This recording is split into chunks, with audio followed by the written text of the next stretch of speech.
within the classroom setting, there's a tremendous leeway in terms of what the teacher can do and be transformative in terms of the kid's life also. Give an example.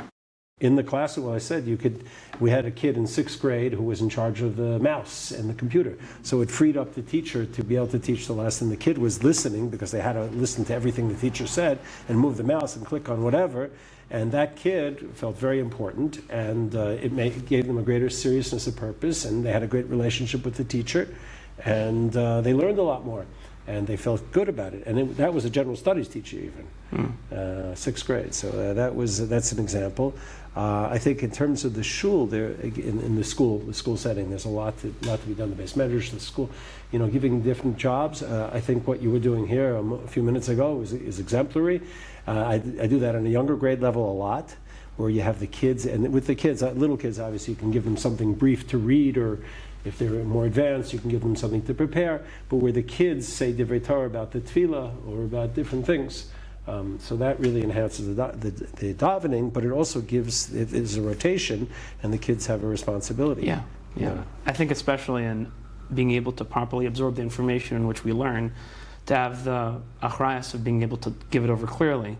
Suddenly you realize maybe you didn't know it as well as you thought you did. Yes, that's absolutely critical. One of the best things to do in any classroom for every age is who learns the material best in the class? Who knows the material the best? The Rebbe. The Rebbe, exactly. Right? Okay? So what do? You make every Talmud into a Rebbe in some level. Pair share, brief chavrusas, and then say over to the class. Say it over, just start with saying over to your chavrusa, right? I'm sure we all have the experience that learning the chavrusa is a radically different and better experience than just learning on your own. It's good to learn on your own somewhat too, but it's learning the chavrusa that you're teaching the other guy, he's teaching you. It changes the whole dynamic, and it changes what you remember and how well you remember it. So we do that in the class. Great teachers do that a lot in the classroom, give many opportunities for kids to teach each other, even for a kid to get up and teach the class. I was just showing a video, which I do in the graduate program a lot, a video of a wonderful Rebbe in Long Island who was teaching his class.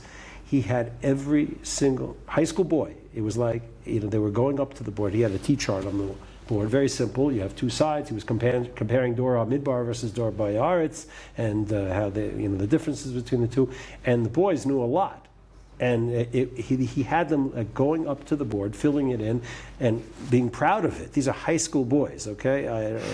And you know what it looked like and felt like? It felt like they were going up and taking layups.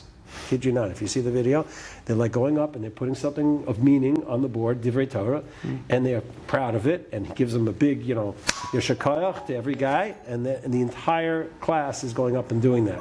So, and it's like a sports experience, and he's like a coach, and but the boys are teaching the other boys, and they're that's a great learning experience, and where every single boy in the class was on a certain level like a teacher. Interesting.